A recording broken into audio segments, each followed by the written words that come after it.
ሰማያት ከባለችና ለሳግቦ የዮሐንስ ወንጌል ምዕራፍ 21 ከቁጥር 1 ጀምሮ ወምዝ ካባ አስተራዮ ሙዚ ኢየሱስ ክርስቶስ ለአርዳይሁ በብሔረ ጥብርያዶስ ከመዝ አስተራዮ።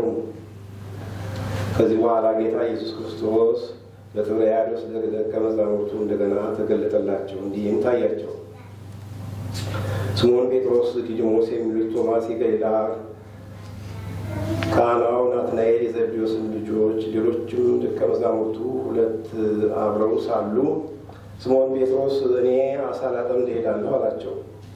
ሌሎቹ ደቀ መዛሙርትም እኛም አብረን እንመጣለን አሉት። በመርከብም ተሳፍረው ሄዱ። ግን በዚያች ሌሊት የያዙት ምንም የለም።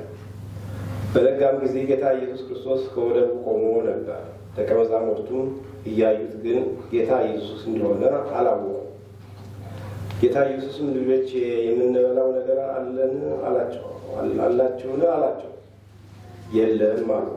ጌታ ኢየሱስም መረባችሁን በመርከቡ በስተቀኝ በኩል ጣሉ ታገኛላችሁ አላቸው። መላ ሌሊቱን ደከምን፣ ምንም አላገኘንም፣ ምንም የለም፣ ግን በአንተ ቃል እንጥላለን አሉት። መረባቸውንም በጣሉ ጊዜ ከተያዘው ዓሣ ብዛት የተነሳ ስቦ ማውጣት ተሳናቸው። ጌታ ኢየሱስ የሚወደ የነበረው ያ ደቀ መዝሙር ለጴጥሮስ ጌታችን ነው አለው። ስምዖን ጴጥሮስም ጌታችን እንደሆነ ባወቀ ጊዜ የሚለብሰውን ልብስ አንስቶ በወገቡ ታጠቀ፣ ራቁቱን ነበርና ወደ ባህር ተወረወረ።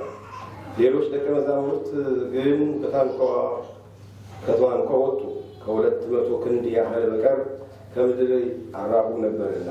ዓሣ የበላባቸውንም መረቦቻቸውን እየሳቡ ሄዱ።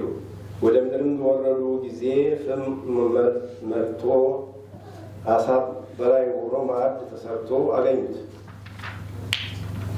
ጌታ ኢየሱስም አሁን ከያዛችኋቸው ዓሣዎች አምጡ አላቸው። ስምዖን ጴጥሮስም ወደ ታንኳ ወጥቶ መረቡን ወደ ምድር በሳበው ጊዜ 153 ታላላቅ ዓሣዎችን መልቶ ነበር። ብዛቱ ይህን ያህል ሲሆን መረቡ አልተቀደደም። ጌታ ኢየሱስም ኑ ምሳ እንብላ አላቸው። ከደቀ መዛሙርቱም አንተ ማን ነህ ብሎ ሊጠይቀው የደፈረ የለም፣ ጌታችን እንደሆነም አውቀዋልና።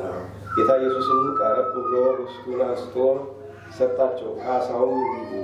ጌታ ኢየሱስም ከሙታን ተለይቶ ከተነሳ በኋላ ለደቀ መዛሙርቱ ሲገለጥላቸው ይህ ሦስተኛ ነው። በወልድ ያመነ የዘላለም ሕይወት አለው፣ በወልድ ያላመነ ግን ይፈረድበታል አለ ጌታ ለደቀ መዛሙርቱ።